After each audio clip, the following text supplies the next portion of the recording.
For a session presented by Sheraton Hotels and Resorts, please join us in welcoming Senior Director of Brand Management for Sheraton Hotels and Resorts, Godden, in discussion with SkiftX Creative Content Strategist, Kate Anderson.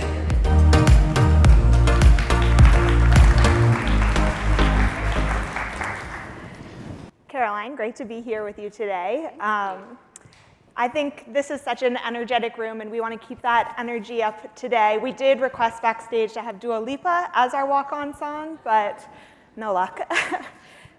Anyway, Sheraton is in the midst of a major brand transformation right now, and with that, you have the opportunity to rethink not only the physical space, but how you're serving meeting attendees. So I want to hear a little bit about the trends that influenced how you're thinking about the transformation.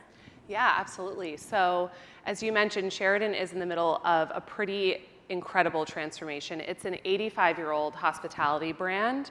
And as we were entering this transformation and sort of thinking about what the future of Sheraton looks like, we really centered around this idea that Sheraton is at the center of communities around the world.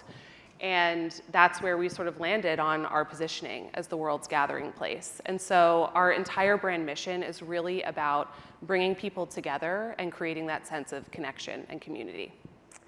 Yeah, and I think that's so appropriate for today when we saw earlier that networking is a primary reason that a lot of us are here today, and connection is really at the core of the transformation. But why and how people gather has changed so much over the past few years with COVID and remote work. How are some of those trends impacting how Sheraton thinks about its meeting attendees?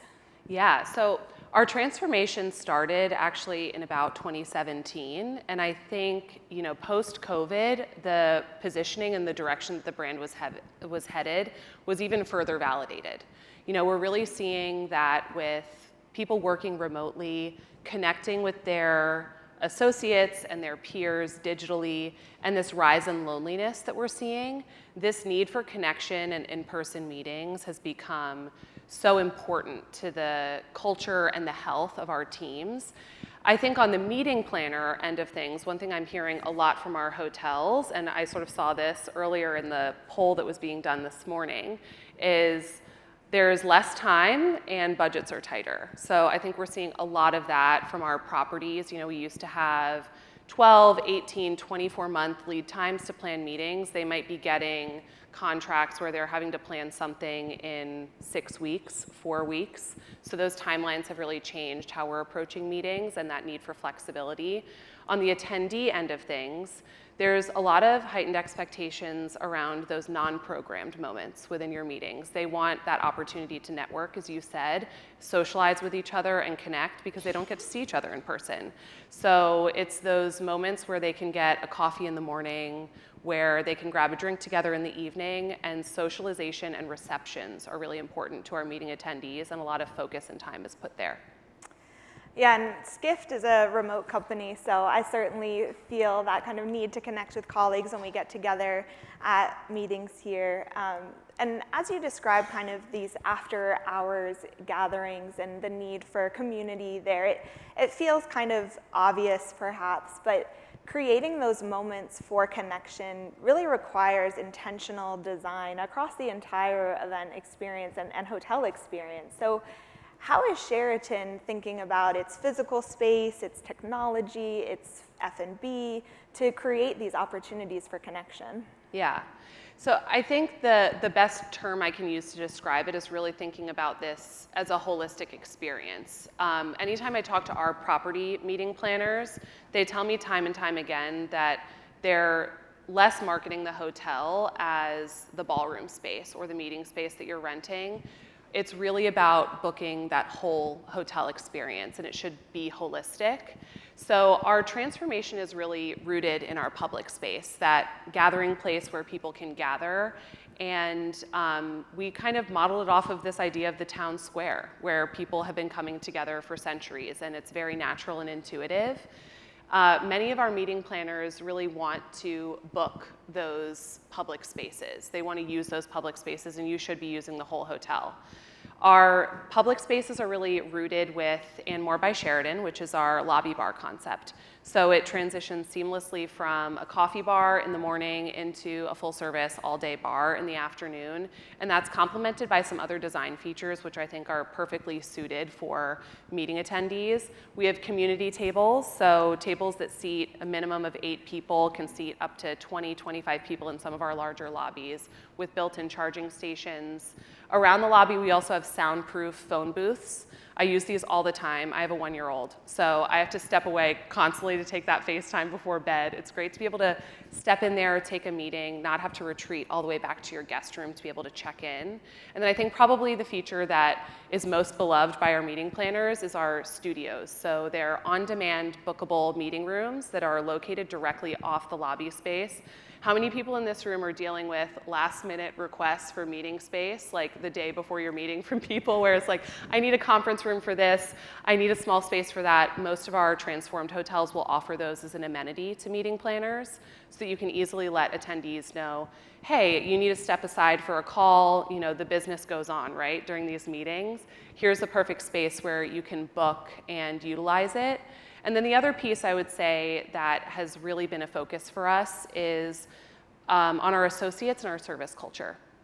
And that's a huge point of differentiation that I think makes Sheraton the perfect place to host a meeting. We really want to help bring through that touch of localization and that welcome. We have community connectors at our hotels. They're really on the pulse with what's going on in the local community. And they'll help our meeting planners host things like gatherings by Sheraton or better incorporate local touches into their F&B menus. So a lot of the creativity and that sense of warmth, welcome, community, and connection comes from our amazing associates that help plan your meetings. And we know that attendees want to have that connection to the destination that they're in.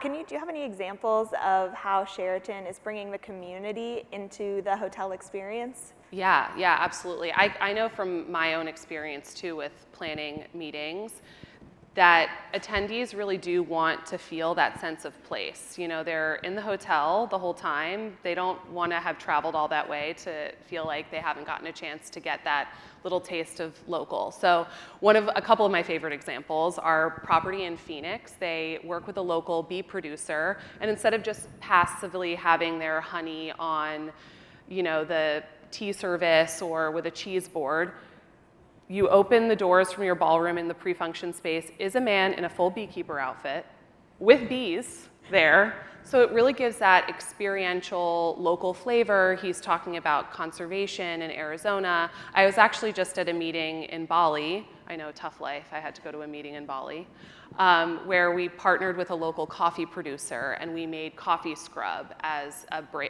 with our coffee break, and we actually used coffee grounds from that morning service. So it was a full conservation message.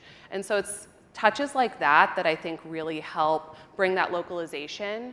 And then with gatherings by Sheraton as well, we can also use that for branding and personalization. So instead of feeling like, oh, just logos and things like that throughout the lobby space as people are arriving, our hotel in Denver, for example, is hosting a meeting with Susan G. Komen. And they did a gatherings where they outfitted the whole lobby in pink, everything. And they really made it feel like a branded experience. And it wasn't so much with like signage and logos. It was deeper than that. And it felt really authentic and I think really set that tone for the attendees.